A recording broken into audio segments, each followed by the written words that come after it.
Mayor Torrance Harvey, Mayor for the City of Newburgh, New York. And we're going to start in about 5 or 6 minutes. And if everyone could start moving toward their seats, I am going to be shortly introducing to you the Assistant Secretary of the United States Air Force, which is Secretary Henderson and Lieutenant General Rice. They're going to come before you. They are here to represent their interest in discussing publicly, and this is their second time being here in the city of Newburgh in a public forum to discuss some of the challenges and issues that we've had with PFOS coming into the wrecked pond, into the Silver Stream, and contaminating our Washington Lake, which was one of our greatest resources. Thank you.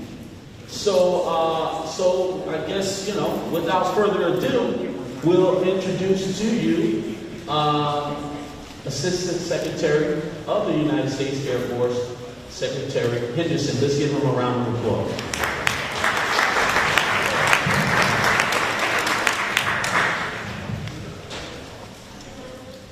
First of all, good evening. I'm sure everyone will hold the mic. I want to say thanks to the mayor for hosting us and for facilitating this interaction. I want to say thanks to the state and the county and the other government officials here that have worked so hard with us to address what is a very complex set of problems that we're trying to get after with regard to the water contamination here. I also want to thank the National Guard. General Rice, thanks for coming along with me, and thanks for the National Guard leadership and representatives here for their work to be good partners and to get after finding solutions to the water contamination here. The primary objective of the visit this time was to follow up, was to honor commitments from our last visit. We said, when we were here the last time with Secretary McMahon, we said we would come back and we would check progress. We made some commitments about answering questions, about addressing the water that was still coming out in the recreation pond. And we talked about a couple of the things that we would do during our last visit. And I said to hold ourselves accountable for those commitments, we would come back and follow up in 6 months and see how it was going and ensure things are moving along the path that they should. So we spent some time making sure that we fully addressed the commitments and the questions that came up, and ensure that the technical actions were taken. So some of those include, we're going to talk about a little bit tonight. We have some subject matter experts here that are actually working on the project from the National Guard, from the Corps of Engineers. One, just to kind of present an update on where they're at, where we're at in the project, and then also be here to answer some of the more technical questions that go along with this. We'll provide a status of the ongoing work, and probably most importantly, a discussion about where we're at right now and what we think the plan is going forward. So just a couple things from an Air Force level perspective, and then I would like to turn it over to General Rice. First of all, I'm using notes out of respect for your time. Otherwise I could talk all night on this. First of all, I just want to say that we're here because we're concerned about the safety and health of our airmen, their families, and the people in the community that are impacted by our activities. And while there's a lot of other stuff going on here, I'll always come back to that because that's why we're here. That's why we've leaned into this, trying to figure out the extent of the problems with PFAS contamination, and then what solutions are available to address it. The Air Force, and speaking on behalf of the Secretary for the Air Force, we're absolutely committed to cleaning up and being here throughout the entire cleanup process for any contamination that we cause due to our activities with fluorinated compounds. And actually that extends to contamination that we've caused through the years through any of our activities, whether that was fuel spills or whether that was any other types of contaminants. We've always been here and always taken responsibility for those cleanups, and we'll continue to do that. We haven't gone anywhere. It's just been a long, historic partnership between this community and the National Guard base here, and we want to continue that relationship. And as a team, we're going to get through these things together.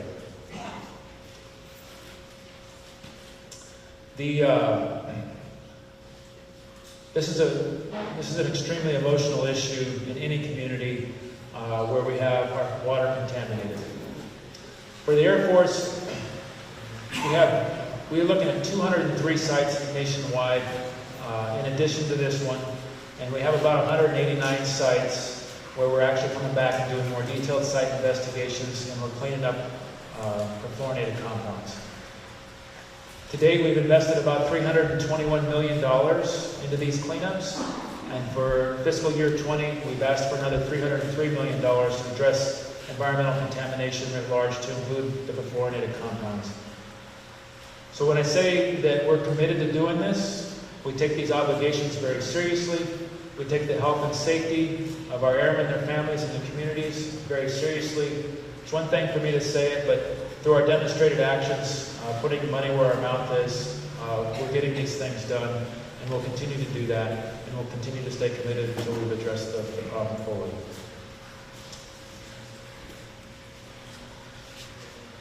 We use essentially a three-part strategy to get after environmental contamination.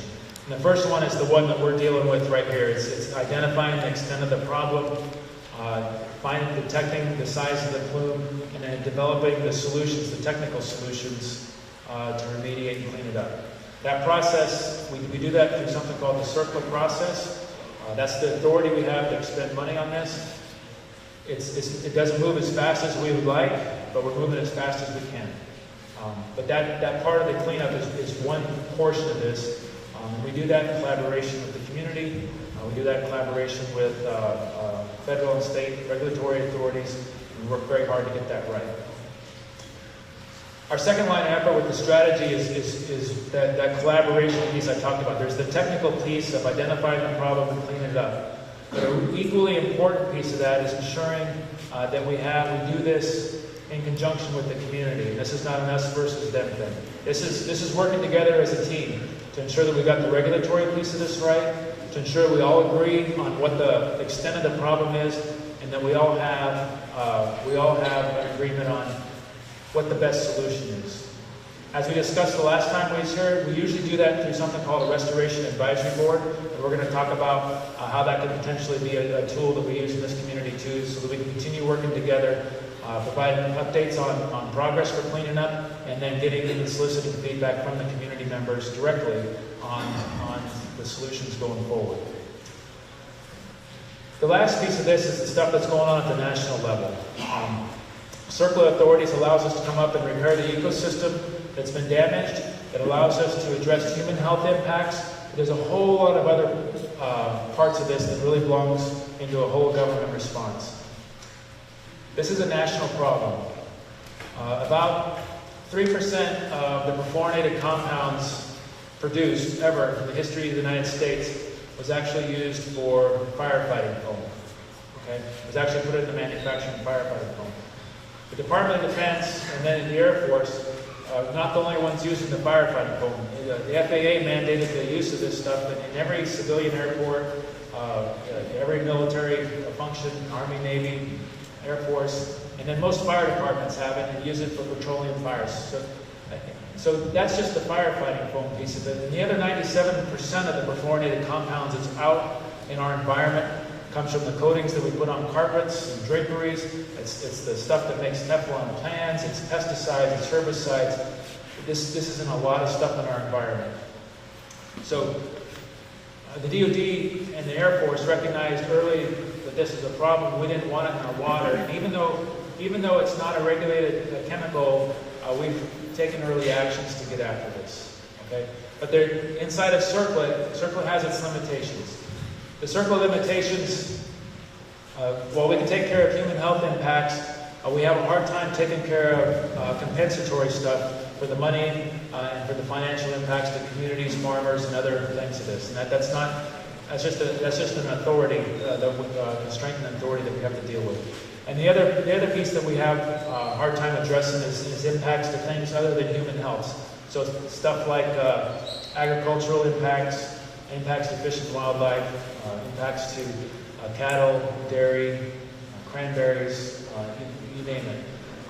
We're not, so the CERCLA limits us on those authorities, but there's other authorities inside the federal government, for the Department of Agriculture, Fish and Wildlife, Health and Human Services, that can help us get after that. And so that third line of effort is really about working together as a team, as a federal agency, and working with our congressional teammates to ensure that we have the authorities to address the totality of the problem.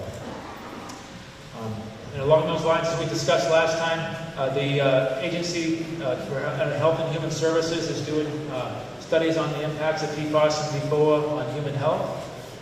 That's helping to discuss those impacts. The Department of Agriculture, in some cases, is helping farmers and ranchers who are impacted by this, and that takes a team effort. And we're working with the EPA to ensure that the regulatory guidance is in place to better guide a long-term management plan for this. I say all that to say, outside of the context of this, it's going to take a whole government response to get after what is really just the start of a national problem. And I just wanted to kind of reiterate our commitment to being a leader on that interagency team and continuing to go forward on that. My last piece, and the most important piece of this, is while we are addressing this at several bases, Air National Guard bases, closed bases, any other Air Force installations across the United States, where we're finding, where we have the best results is where we come together as a team. We acknowledge what the problem is, and we work on the solution together. And that's the people in the impacted community. This is city government, county government, state regulators, the leadership here at the base, okay, and then the federal body. There's a lot of different solutions to these problems. I wish the process moved faster. It's slow for us and it's aggravating for us also. But our commitment to you is that we're going to work through the process within the federal cleanup laws, and then we're going to address the process. We're going to be here for as long as it takes to address the cleanup of the contamination. We can only do that as we work as a team. While we're going to disagree on some things, and while the things aren't always going to go our way, good teams will pull together and we'll continue to talk and communicate. We'll continue to ensure that we're informed of the problems and the issues and the challenges, and then we'll work together to find solutions for that. Whether it's from a regulatory point of view, whether that's for impacts to the community, whether those are financial or health impacts, or whether that's in finding the solution that's going to work for everybody. And we're doing that successfully around the nation. And we want to do that here also. And so when we were here 6 months ago, we said, listen, we're going to step up and we're going to start getting some traction on some of these things.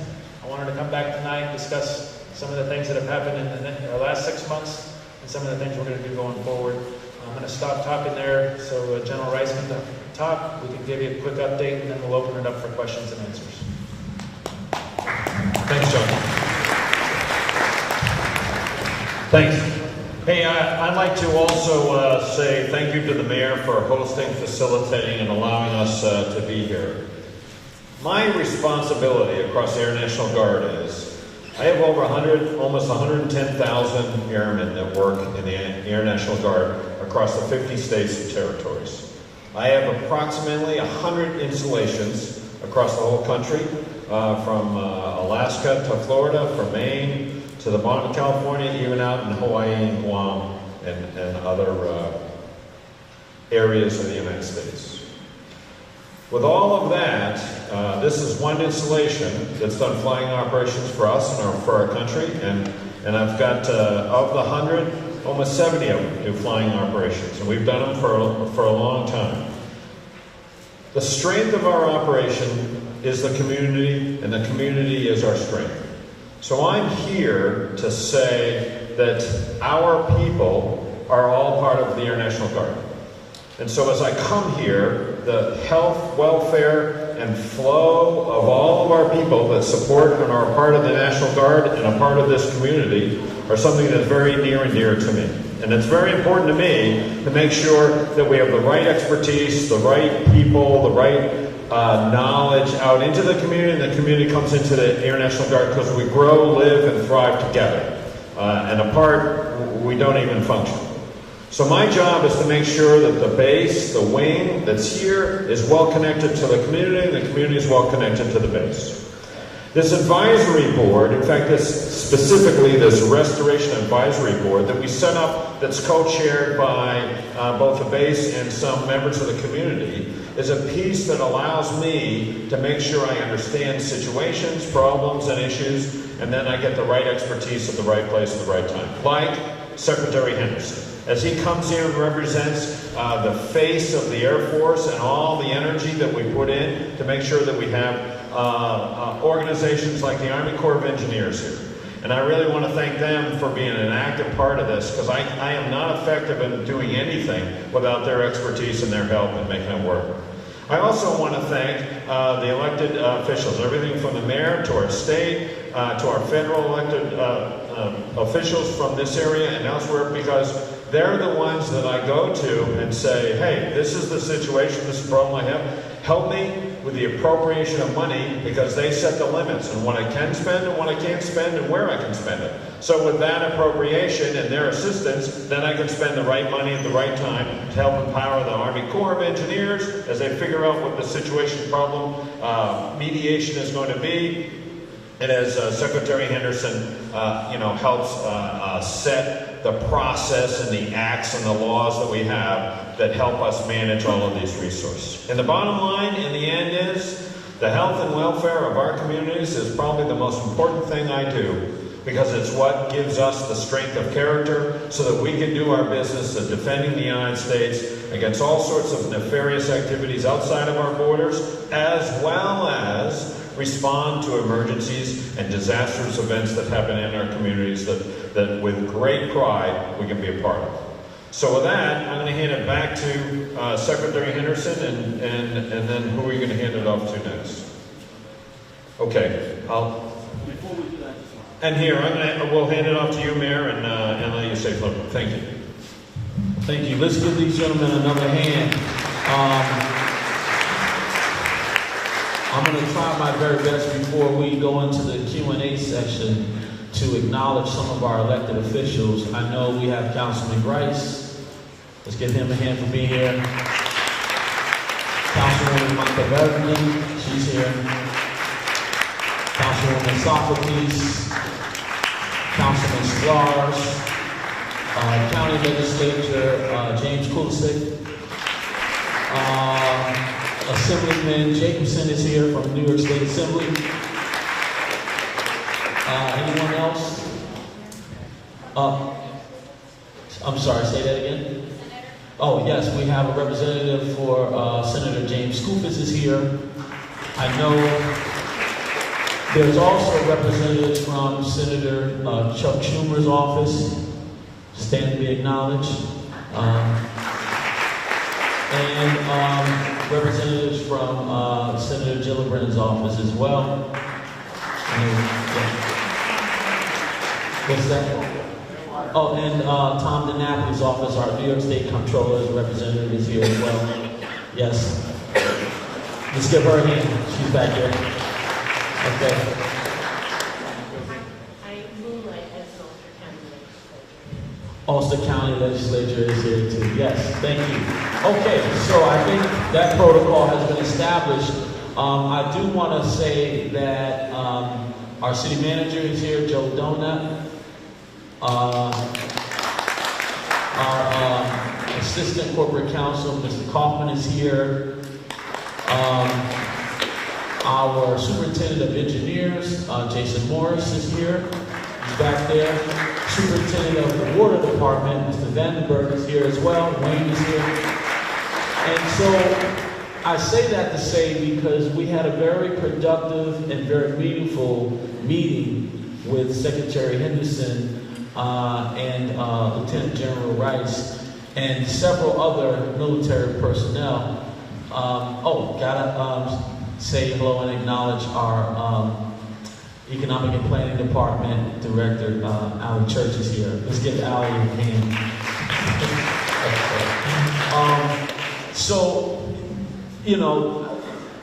We've been in ongoing litigation. I don't want to get into too many specifics on that.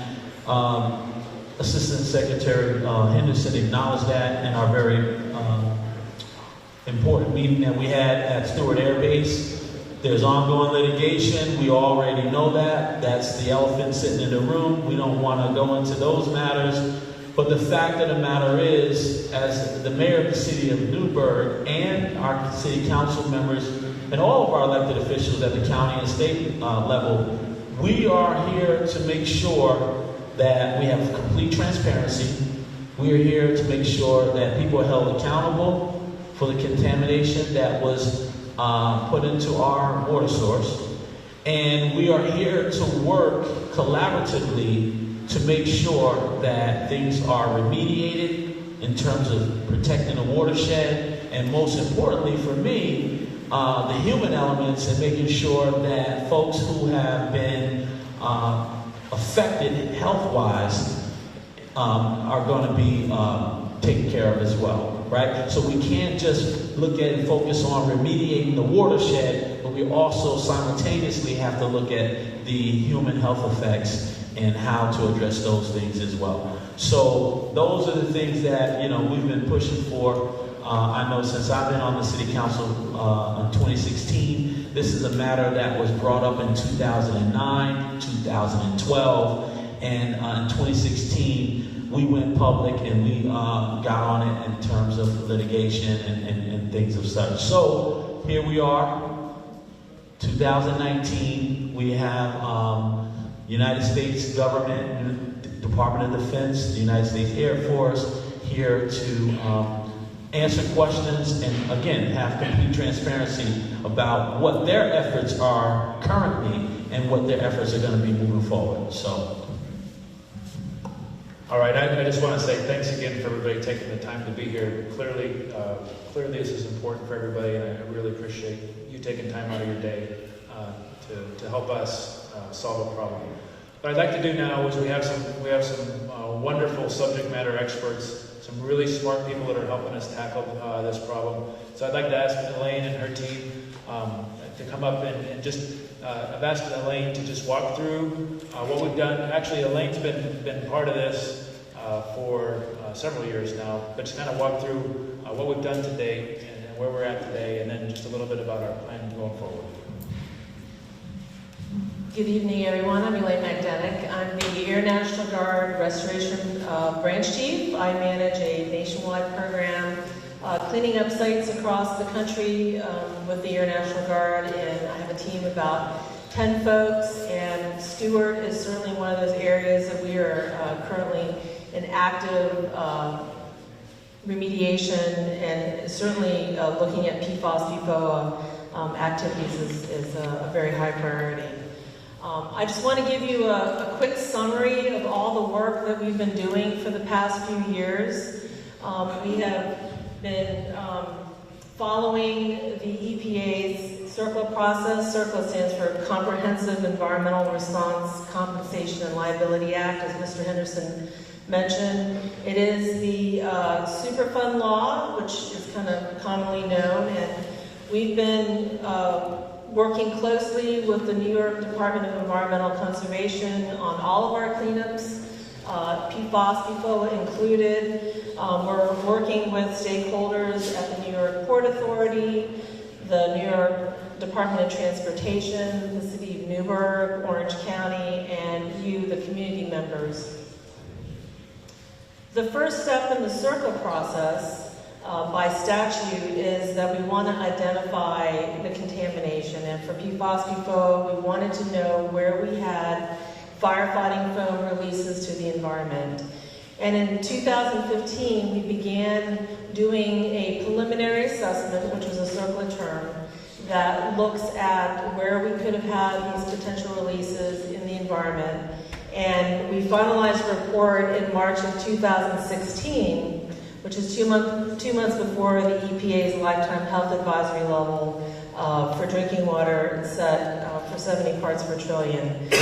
We concluded that there were 13 potential release locations from GARD activities that need to be further investigated. So we began the next phase of the CERCLA process, which is the investigative phase called the site inspection.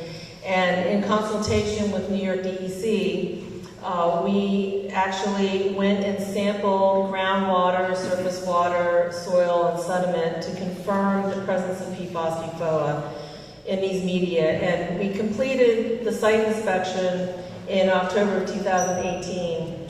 We concurrently ran some additional investigations. We have 2 addendums, because as we learn more about the contamination, we're realizing that we need to do further studies. There's gaps that we want to fill. And so these addendums looked at wet weather sampling versus dry to understand, do we have higher concentrations? Do we have lower concentrations? We want to understand stormwater flows. We want to actually investigate another potential release location that we didn't know about earlier. So we're taking samples from that particular area. It was a nozzle testing area for firefighting testing. And we completed the first addendum in March of 2019, just last month.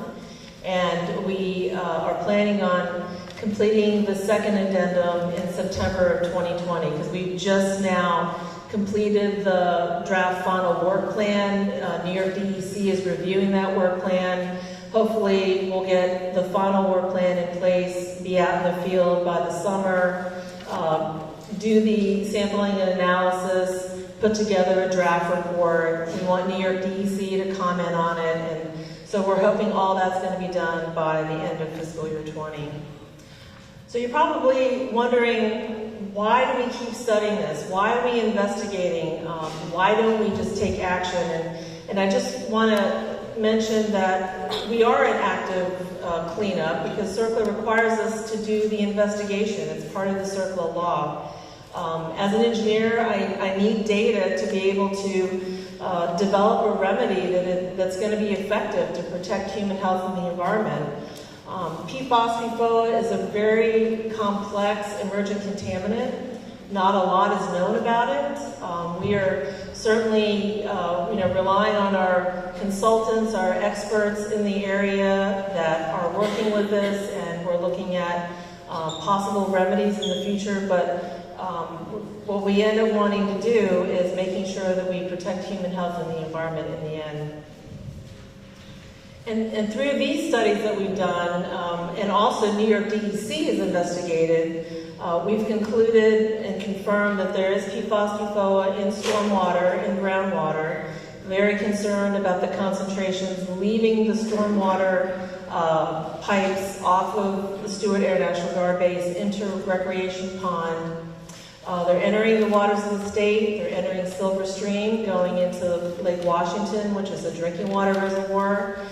And so in that response, we have partnered with our Army Corps of Engineers Rapid Response Team. They're here today. If you had a chance to look at the table and ask them questions, they are helping us design, build, and operate a treatment system for PFAS, PFOA, and we hope that this will be operational by the end of the summer.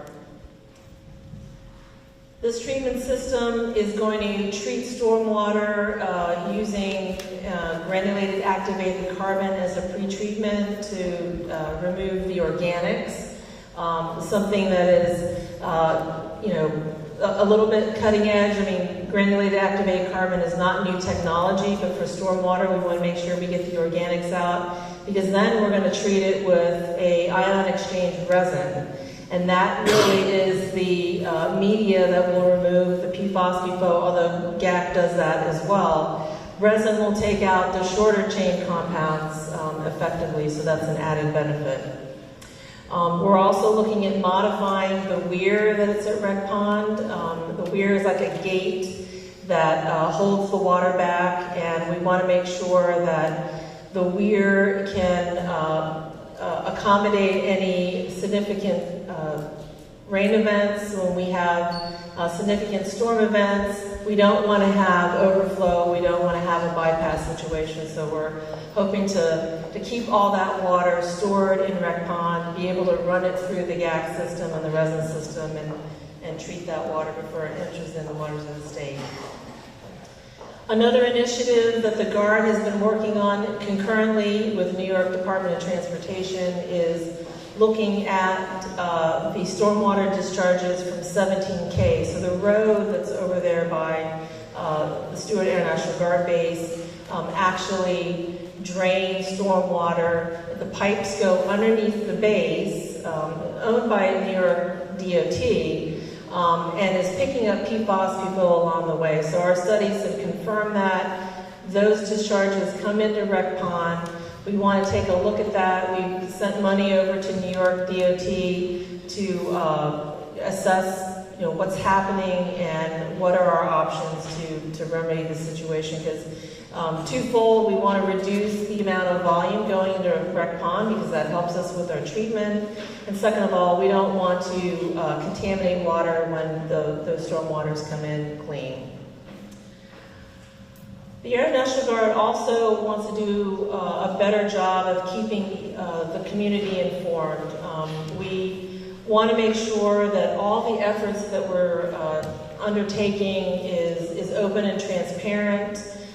We want to have community engagement activities, and part of that is we're going to be updating our community involvement plan. If you didn't already know, we have a community involvement plan that has been updated annually by the base, but does not include all of the PFAS activities, which have certainly been a very high interest item for the community. So we want to update the plan, basically have a strategy to communicate to the public what we're doing and how we're working together. And the other community involvement activity is establishing the Restoration Advisory Board, as mentioned earlier. That is a term that Department of Defense uses to have regular engagement meetings with the public. We will probably have the Restoration Advisory Board, once stood up, rename themselves and call them whatever they like, but we're hoping to have our next public meeting / RAB kickoff this summer. If you had an opportunity to sign up in November at our public meeting, we have your name. If you didn't have a chance to leave your contact information, we have some forms on the table here that you can sign up, and we're trying to get a distribution list so we can reach out to those interested members of the public. Otherwise, thank you very much. Thank you.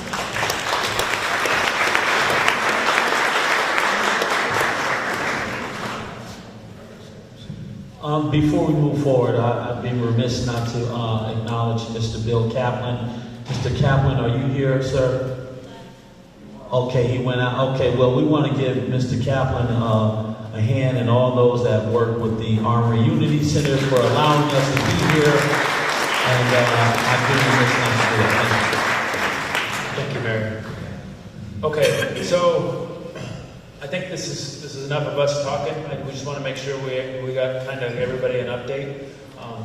We'd like to listen, which is the primary goal, hear how things are going, listen to your concerns, and do the best we can to answer questions. We brought a little more help with us this time. We brought some really smart people over here. We got the brain trust from the Corps of Engineers and from the Air National Guard. And the people who are actually going to be leading this effort and going forward and working with the community, the ones you see more on a day-to-day basis. We've got some leadership here, and we're going to do the best we can to answer your questions. So with that, I'm going to stop talking, and I'd like to turn it over to you for questions, concerns, or comments. So, sir, if I may, we have a microphone for question askers. So if you'll raise your hand, she'll come to you with the microphone, and we'll work our way in back. Sir.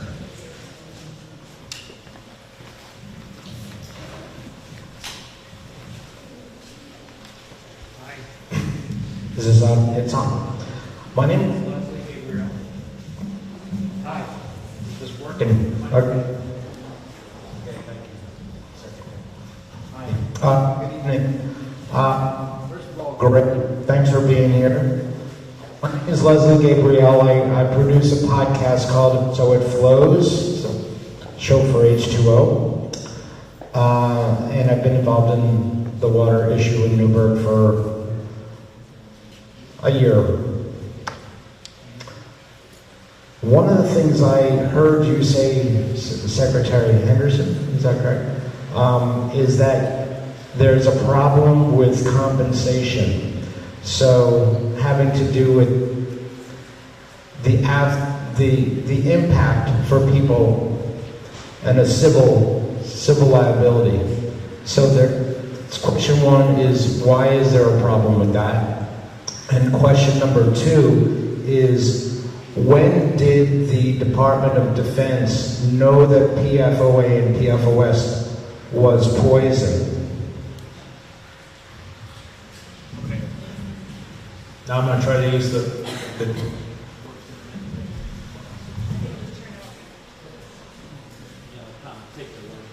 okay. So, first question was about compensatory. Yeah. So that's part of the CERCLA law. It's not a problem. It's just the way the CERCLA law is written. Doesn't mean there isn't a way to get compensation. Matter of fact, Congress last year passed legislation that allows us, actually, in certain circumstances, to include this circumstance that applies here, for us to provide retroactive compensation to government entities if they'd expended funds already prior to us being able to get into a cooperative agreement. And that was based on the fact that, for the most part, we get into a cooperative agreement, we work together on these things, but there was a few authorities issues with the Air National Guard and the Air Force that prevented us from doing that. And then the city and the state spent money that Congress, by passing a law, allowed us to come back and work that compensation. So that's an authority we do have to solve part of the compensatory stuff. The way I understand for CERCLA, when it comes to whoever is required to clean up a contamination, that's just the way the law is written, that we're required to fund the cleanup, to repair the ecosystem, to restore the ecosystem to which, to address the contamination. And then secondly, to address the human impacts of that, to ensure that it's not negatively impacting human health. I didn't write the law, but the law says the authority does not allow for compensatory damages. Okay? Now that can be addressed in a number of different ways. So we have civil courts and litigation and claims process. We have a claims process with the federal government. There's other ways to address that. It's just that my point was that it's not addressed in the CERCLA law, so it's just not automatic. So in some cases we're dealing with claims, tort claims, takings claims, different ways to address compensating people who were damaged one way or the other. So that's what I meant by that. It's not that it's a problem, it's just not part of the CERCLA law. So, but that's the law we're following. I don't, honestly, if I wish I do, and I'll get back to you, I think we'll take this question about when did DoD know about PFAS, and whether it was poison or not, which was your words for the question, but we started taking action actually before the EPA even established a health advisory in drinking water. As we were even here a couple months before, we were already working on the assessments and determining the extent of contamination even before then. But we used that drinking water advisory, which is not a federal mandate, to clean up. We said that's enough evidence for us. Okay. We removed the use of the AFFF foam that had the PFAS and PFOA combination from all of our sites, from all of our extinguishing systems in our hangars. So we stopped using that, and we removed it and disposed of it. And then we immediately went out and started identifying the problem, determining what the solution would be, and then finding ways to prevent further contamination. And so we did that ahead of that, but I would say we've made this a part of our program since the time the EPA has advised us that there's a drinking water advisory. And so that's what we took as our cue to go forward. So that would be, but as far as when did DoD know, DoD is a big entity, so I don't know the answer to that. So, yeah, fair enough, I'll follow up. That's fair. Yeah. Yes, sir. Hi. So thank you very much. I'm Jonathan Jacobson. I'm the Assemblyman for this area. I represent the City of Newburgh, and I also represent Stewart Airport. I hope this is a change of purpose and attitude of the Department of Defense. Because previously, when the problems were discovered, the Department of Defense went into a defensive mode. So I hope now you're in a solution mode. And before I ask my question, I want to give a shout out to our U.S. Senators and Chuck Schumer and Kirsten Gillibrand, as well as Congressman Sean Patrick Maloney, for getting the funding, because it was so important. It was a hard fight. It's a hard fight. So I want to make sure, and my question is, because now the Department of Defense does not run the entire airport. You have the Port Authority there as well. But previously, prior to the Port Authority, it was all owned by the Air Force. And I believe, and I hope you would agree also, that's responsibility to clean up the entire airport, what was previously an Air Force base. Not just what you own now, not just what you're responsible for now, but what you were responsible for previously when the problem started. Yeah, thank you. The Air Force is committed to addressing the contamination that's attributed to Air Force activities. That includes at those bases that we've closed already, to those bases that we've turned over to other entities. Sometimes those entities are subject to whatever agreements that we turned over. But even if it was before then, if it was an Air Force activity, we're generally looking at cleaning that up. Stuff that happened on bases that we closed 20 years ago. We're going through the BRAC process now, so if it's attributable to Air Force activities, then we're stepping up and taking ownership of that. First, I want to thank you for coming back. So my name is Councilman at Large, Anthony Bryce.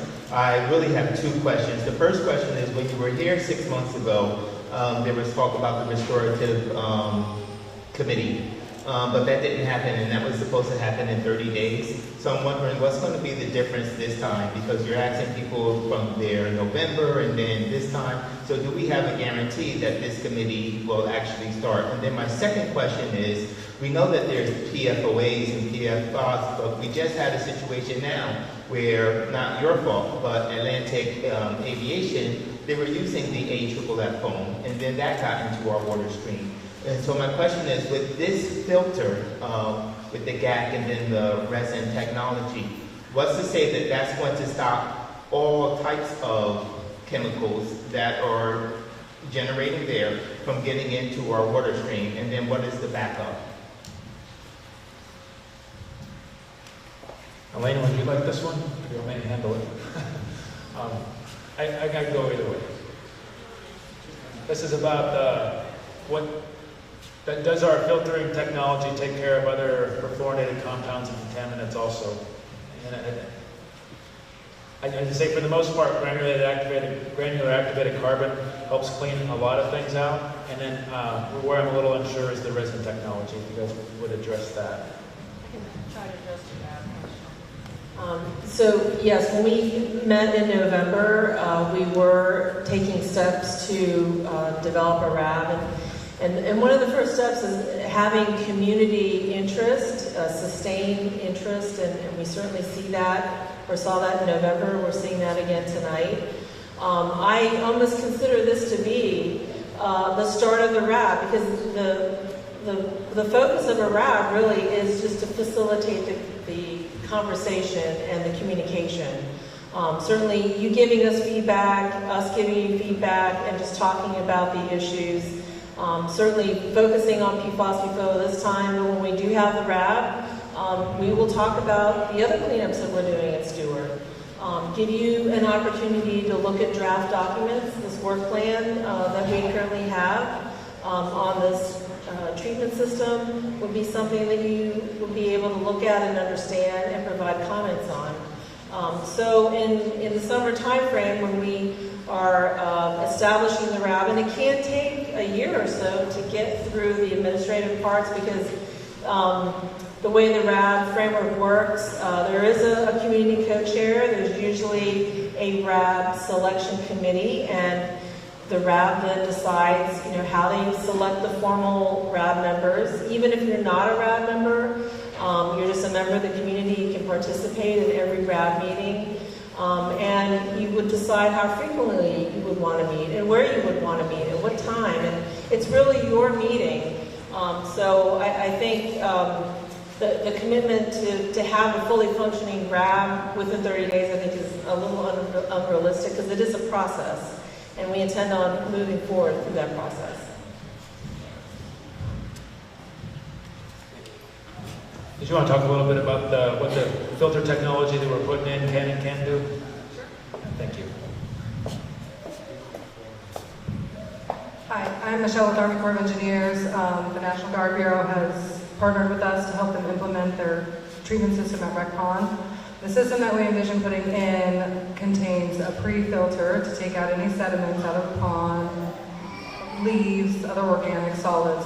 Then we're going to utilize a GAC system to treat any other organics or other contaminants that might be in the water since it's stormwater. And then the residence treatment system is going to focus on the PFAS, PFOA contaminants. So we're utilizing the GAC to take everything else out so that the resin can focus on the PFAS and PFOA contaminants.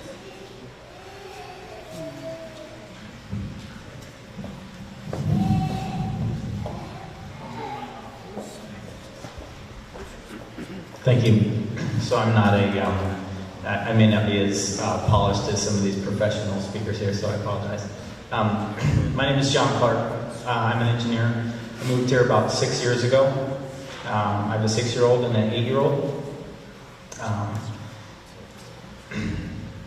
So I know firsthand that the National Science Foundation understood that this foam had a significant enough impact to ecosystems to disallow it at the poles at McMurdo Station in Antarctica. It's been banned there for decades, and they use an alternate substance. So as far as how long this has been known, I also know that the state of California doesn't allow testing of nozzles, for example, on their airfields because of release of contamination into the environment. And I appreciate the work that's been done to discontinue use. But it doesn't necessarily address the contaminant in the ecosystem. And it seems that we don't have a technological solution to filter our water here in the city of Newburgh, which I now reside. I was reading through some of this literature and talking about, providing alternate sources of water. The Air National Guard, the National Guard is our state representation, right? It's our state leadership. This is what the Constitution outlines as our state militia. And I don't understand where the accountability is passed to the DoD from the National Guard. I am glad that it has national attention, and I understand that you're addressing a nationwide problem and that you consider precedents. But we have soil that is contaminated, that will continue to generate contaminant, and that hasn't been discussed. We have an experiment technology embodied down the road that can't provide our city clean drinking water. We have, as far as I can see, all of the leadership, including the National Guard and the state leadership, doesn't live in this community and doesn't drink this water. I see a bunch of shortcomings, I guess. It would cost us money to use the water from the Catskill Aqueduct, and that's being passed to the taxpayers. We have to pay more to get the same utility service we had before. I understand that there's been a lot of discussion of the contracts and who owns the lease for the land and such, but it is a teamwork issue, and it's split between the state and the national level, and I just feel that this is inadequate.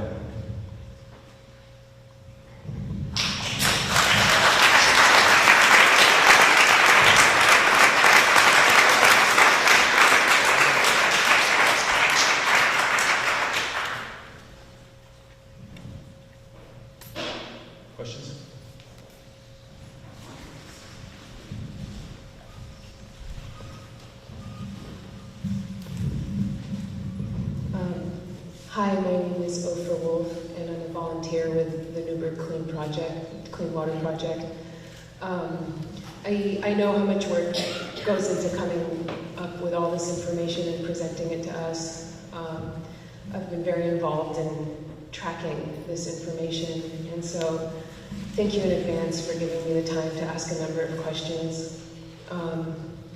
First of all, on the heels of what was just said, the elephant in the room, both in the document that you provided to us via the Orange County website, to the questions that we asked on November 15th, we were aware that the answers were available to us last week. We heard of this meeting 2 weeks ago, and we got the time for this meeting a week ago. So that's maybe an aside or one of the other things that we want to talk about, that it's really nice to say that community involvement is top of the list, and in action, that's not what's happening. So in regard to this list of questions, and to what's been said today, the elephant in the room is remediation of the ground. Because as was just said, the contamination, and as you've very generously shared with us, the contamination at Stewart Air Force Base goes well beyond PFOS and PFOA, but that particularly we know that contamination is in the ground. And I would really like to hear a commitment so that the next time you come and talk to us, you can explain what's being done beyond a remedial measure. The water that's coming through the cross-transfer basin from across 17K into the base isn't the problem. The problem are the toxins in the ground. And a full study of how these toxins travel and how this water arrives at other water sources, not just in the next few years, but for the long term, hasn't been done. And there's no reason that we should feel safe with a filter, even though it goes a step beyond our filter and adds the ion resin technology, which we need. And if the DoD is stepping up and saying there's now funds, that's number one, right there. It's an easy step to start funding, is the ion resin addition to our filtration system. But until the ground of the base is remediated, and until we have a plan from the Army Corps of Engineers for how this is going to be happening, I actually don't think the discussion has really begun. The other big elephant in the room, in terms of, there's the human impact has been mentioned multiple times, and maybe regardless of the precise date at which the Department of Defense agreed that these chemicals were really toxic, the CDC and the ATSDR, both federal agencies, have on their websites information about the health effects, about the toxic health effects of these chemicals. So if one federal agency is clear about the fact that these chemicals are toxic, and you, our federal representatives, are clear about the fact that it's your responsibility that these toxins are in our water, then why are we not hearing about a plan for medical monitoring? Because 1 + 1 = 2, and it's clear that the people of this community have been affected. The health of the people in this community has been affected, and top on the list from this department has to be what is being done to really care for the human interest in all of this. Those are two things that are really missing from the conversation right now. I've mentioned the thing about community engagement. It's not enough to send out a little press release 2 weeks in advance and name a time a week in advance. If we're told at a meeting that it's going to take 30 days to reply to our questions, but it takes almost 6 months, and it's really, unless you're someone like me and you're in the depths digging into this thing, you don't have time to read and respond to it, that's not a great way to involve the community. And we need to be assured by you, by the state, by everyone who's responsible for this pollution, that we will have access to clean water and that it will be paid for until full ground remediation of the base is complete, and we can trust that our water will be free of toxins, whether it's from an overflow from stormwater or through groundwater pollution. Thank you.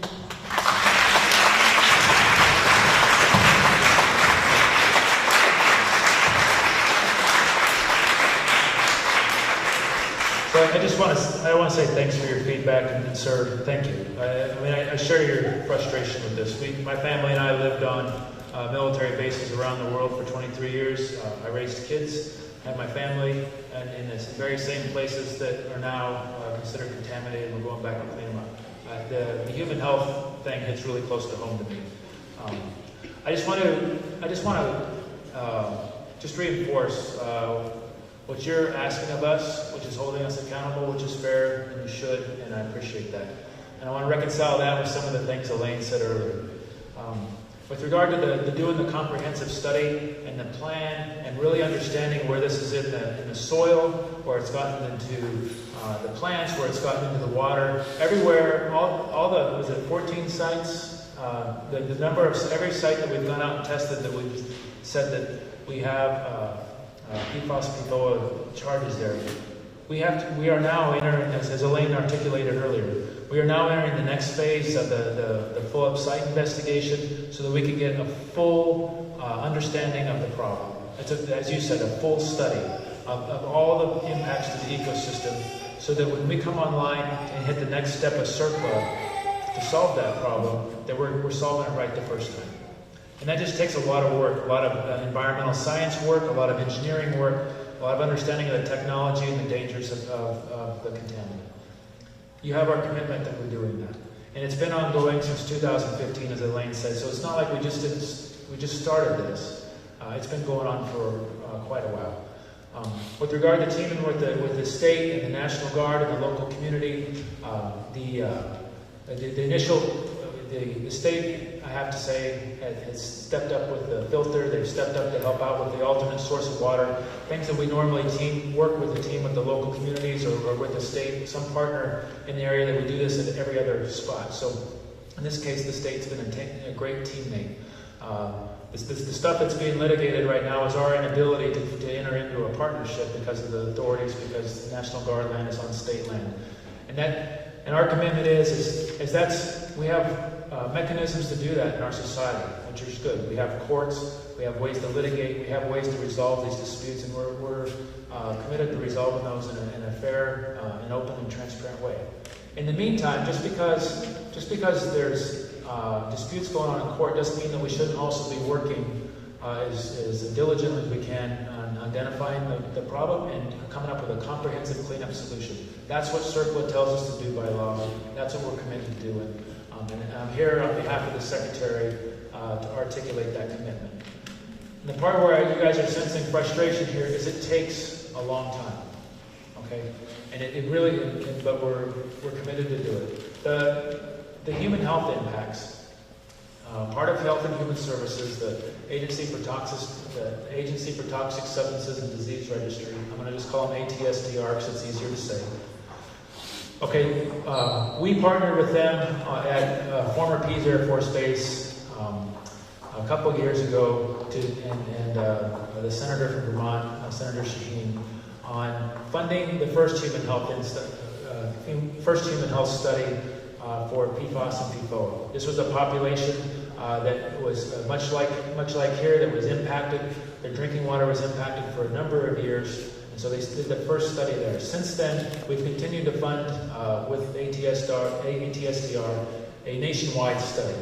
And here just recently, ATSDR announced that this was one of the counties and one of the communities that were going to come in and do just exactly that. Do the human health monitoring, help us understand what the long-term impacts are of this chemical, and better understand how we can treat it and prevent it and deal with the human health impacts of this.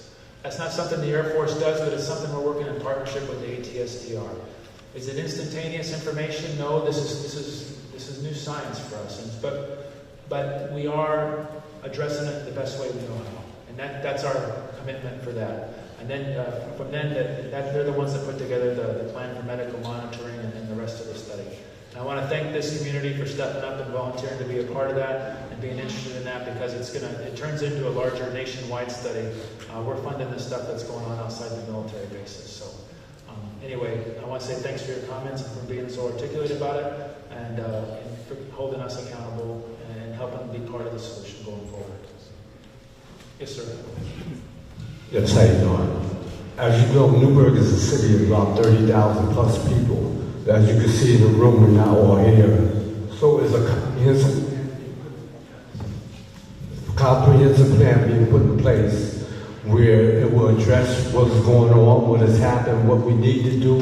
Of course, right now we just Facebooked and already I got 100 people calling me asking questions about what's going on. So I would like some type of educational process because too many people in our city don't even know what's going on.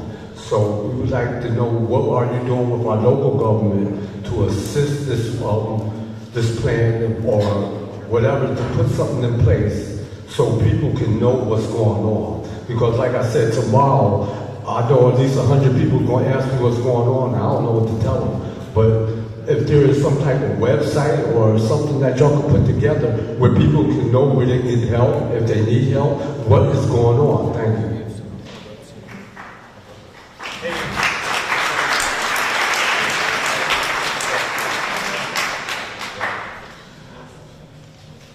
So to address that, one of the things we talked about was the Restoration Advisory Board. And that's a board that's community-based, community involvement that everybody's part of, or you can be a part of if you want to, as much or as little as you want to. We get local officials in there, we get community involvement, we get the base involvement. The hard part with those boards is to get them kick-started and say, okay, you from the community, you and the base are part of the chair of that board. So to do that, we've got the Air Force Civil Engineers to help us facilitate that through Elaine. And Elaine, as my representative from the Air National Guard, helps get that process moving. And as we already talked about, we gather names, we try to kickstart it in about 30 days and get it ongoing, and it's hard.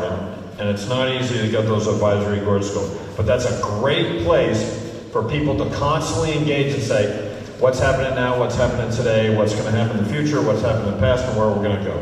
So we can get after some of these things. And also, the Air Force, through the same agency, posts websites to post information as we get it. One of the things I'll talk about is it's really difficult to get us all together. And you say it's only 2 weeks ago you found out about this meeting. I tell you, I had less notice than that to be here and be a part of it. I made a commitment as an agency head where I run the Air National Guard that this is important to me. And you talked about, I don't live here, but my wife and my kids live in a community in Western Mass that's less than 5 miles of base that has PFAS, PFOA. So I live in a community that has the same situation and issues as is present here.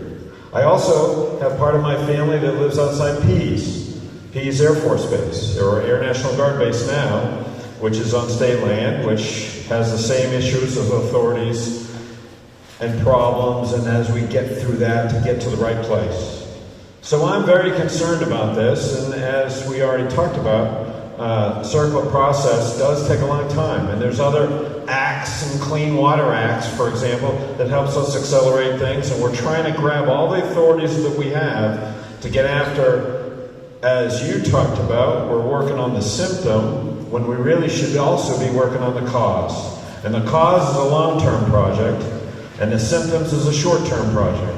So we're trying to do both at the same time to make sure that we get after the problem where it came from, mitigate that, understand how we mitigate that, and then get the information out to you at the appropriate time. And maybe even to talk about more details on how the flow of information goes back and forth, I'll let Elaine, if you wanted to add something to that, particularly about the website. So thanks. So as the Air National Guard Restoration Manager, what we're doing with the Air National Guard in response to PFAS, PFOA is not unique. The Air Force is also grappling with this issue, and so the Air Force Civil Engineers Center in San Antonio, who is the Air Force's environmental lead for PFAS, PFOA, has a really good website that I can share with you when we revise the Q&As It addresses the Air Force's response to PFAS/PFOA. There's a frequently asked questions section that answers a lot of the questions that are being addressed here, but again, from an Air Force perspective.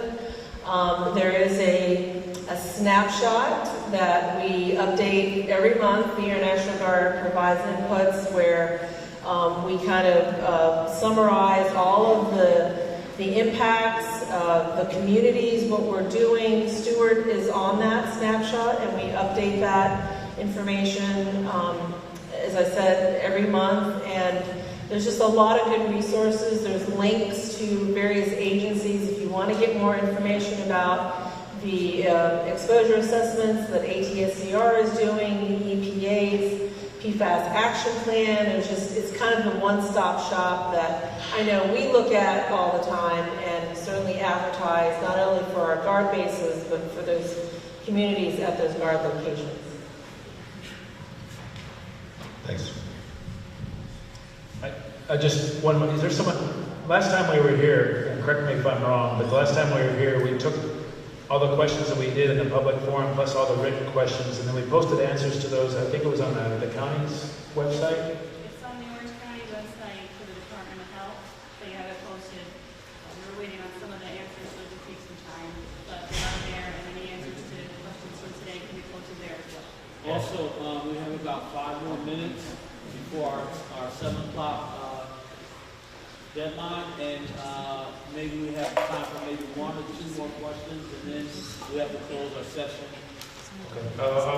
I'll stay as long as I'll stay later afterwards for as long as they'll let me stay to answer questions. So whoever's got the mic, I guess, say who's going to.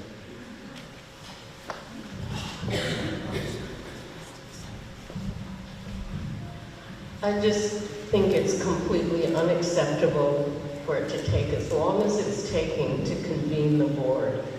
It should have met by now. And if it's a priority, you would take action, and you're not. And the fact that it's not going to be till fall or November, that's totally unnecessary. I know there's a process, but I ask you to please accelerate that process.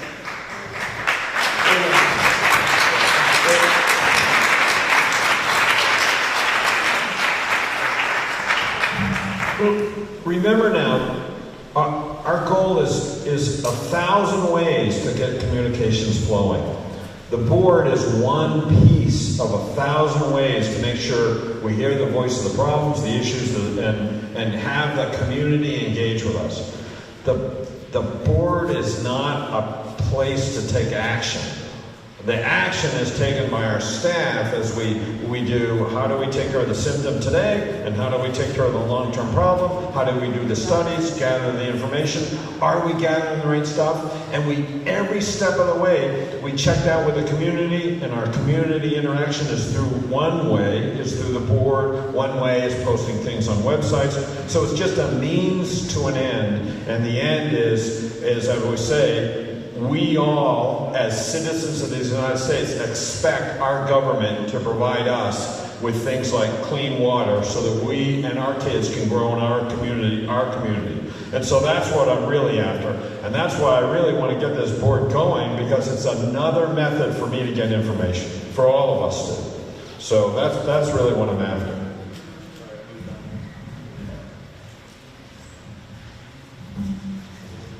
Hello. I'm a citizen of Newburgh. I have a question. Have you all stopped polluting? And if not, why? And if not, how are we supposed to trust you?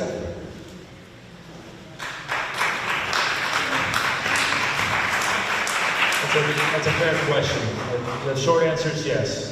We've removed the source, the fluorinated compound, the AFFF foam. We've removed that from all of our firefighting trucks, our systems, our extinguishing systems in the hangars. We've replaced it with a more environmental friendly foam, first of all. Second, even that more environmental friendly foam still has some perfluorinated type compounds in it.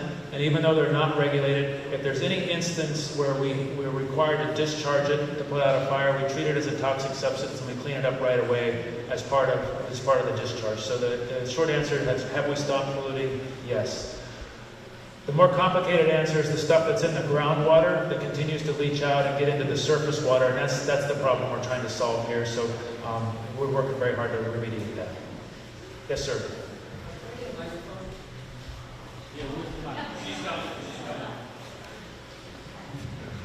Thank you. My name is Marcel Barrick. I'm a City of Newburgh resident, member of the Newburgh Clean Water Project. And where's the Department of Health for New York State? Where's the Department of Transportation for New York State? The Department of Health is going to set state standards for PFAS and PFOA, and we want to see them set those standards as a class, not as individual components. Senator Gillibrand's office is looking at regulating the PFAS and PFOAs together as a class. And the federal standard is for the EPA is 70 parts per trillion.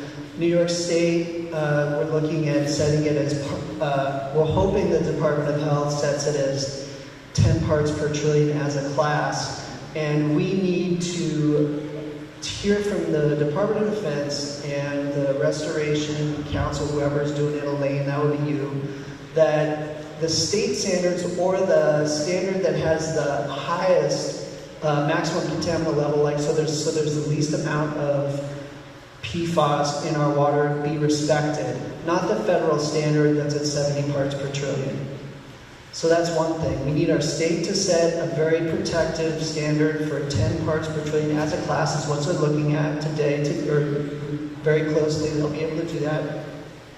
And the other thing is that I hope that we can find a little bit of extra money to patch on some of the ion resin technology to our granulated activated carbon. I'm looking at the representative from the Controller's Department, but we need that extra little bit of protection for our drinking water, because if there is more problems that happen, accidental spills, what have you, that pass by the base, the problems at the base, and we need to have that extra layer of standard after the granulated activated carbon. Thank you for coming. I know it's going to take some time, but we wanted to get that, we wanted to get it going. We wanted to get the highest possible level of protection for our community.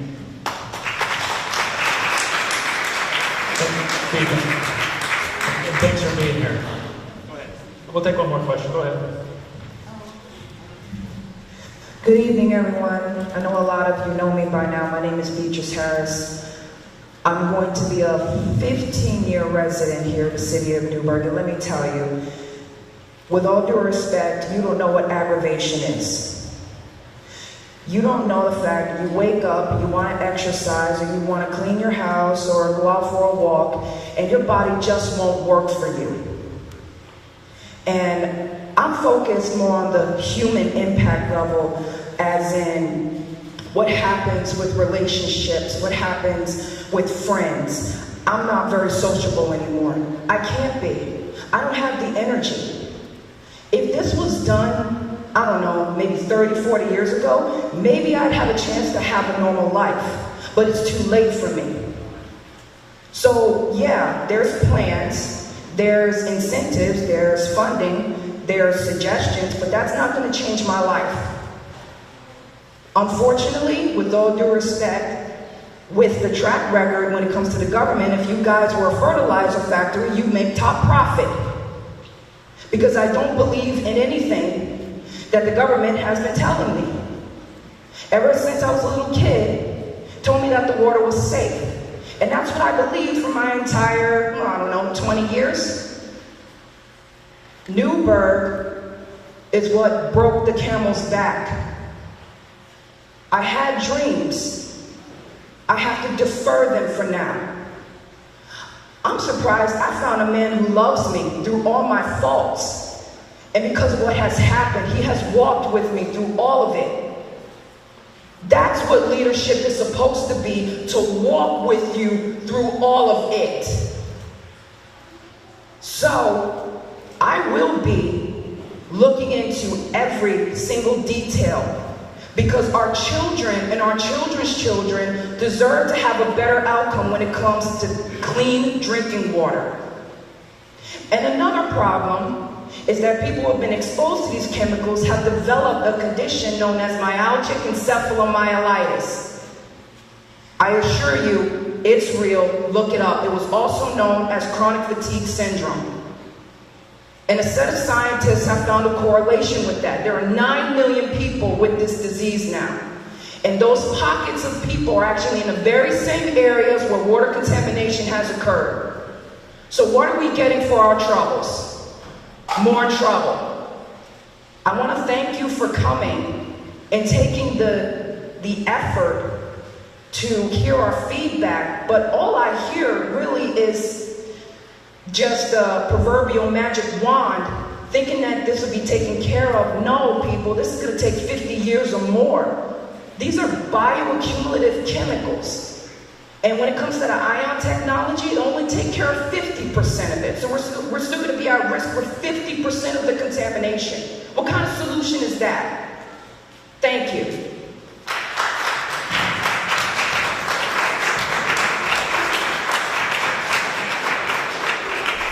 Thank you again for your feedback, and thanks for being here in November also. So we appreciate that. And I share your frustration on all this, on the human health impacts and how long it takes to clean up.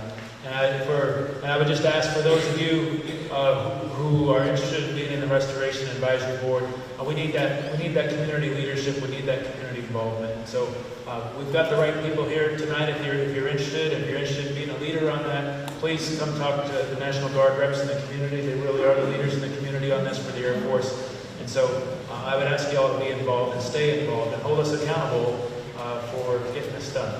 We would ask you to use your communication resources to advertise the opportunity of the RAB beyond the very small group of people that were able to attend this meeting and the November 15th meeting. And that's something that we've been asking for since November, to have it within your communications resources to make sure that the community is informed about the opportunity of the RAB, what it is, and how to express interest. It shouldn't be limited to the people who are here or who are here. You're exactly right. And I actually, so I've worked with RABs around the nation for a big part of my career. One of the primary reasons we need that community partner is to help keep everybody informed, help set routine times for updates, and help create a programmatic way to get this update. If we're relying on people coming out of the Pentagon or out of DC to make that relationship, it's really hard and sporadic like this. And we need a steady community partner and community leaders to help us with that. So it's one of the purposes of the RAB. Yes, ma'am. Well, the one last question.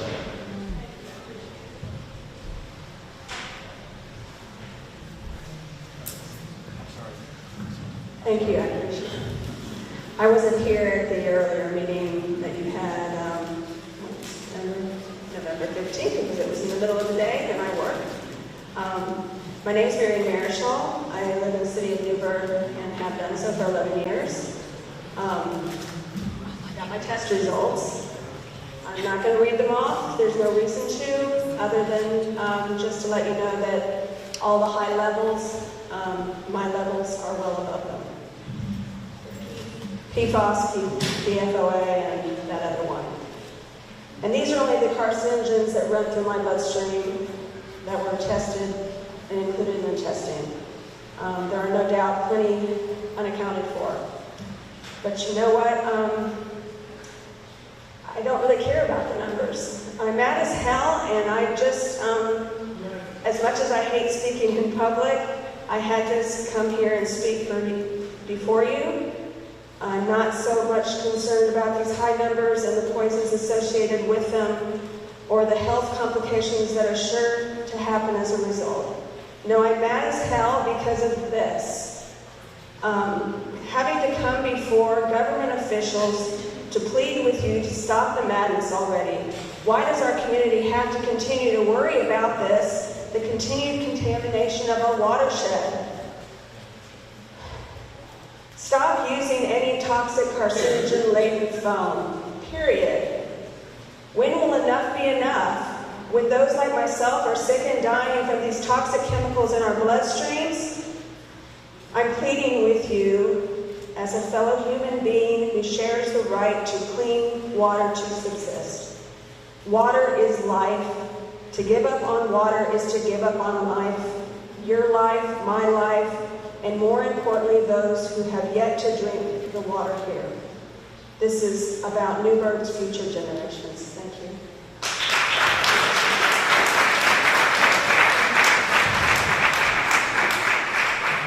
Thank you for the comments.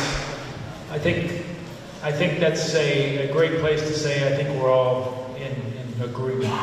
Okay, we're all in violent agreement on protecting the human health and to getting after and preventing any further contamination and cleaning up the contamination that's there. So there's no disagreement on any of that. We're here trying to find solutions to get moving that direction. So I just want to say on behalf of Lisa, on behalf of the Secretary of the Air Force, thank you for taking the time and making the effort to be here today. Provide us the feedback and the questions. I know it's a disruption in your day. My apologies for however the notification went out. I know we have a great team of folks here trying the best they can, but we can do better. We can always do better, and our commitment is to continue doing better and to turn this into a healthy relationship where we can actually fix the problem. So thank you again for your time and effort. Sir, do you have any final comments? I'm going to turn it back over to the mayor, and we'll remain behind to answer any additional questions.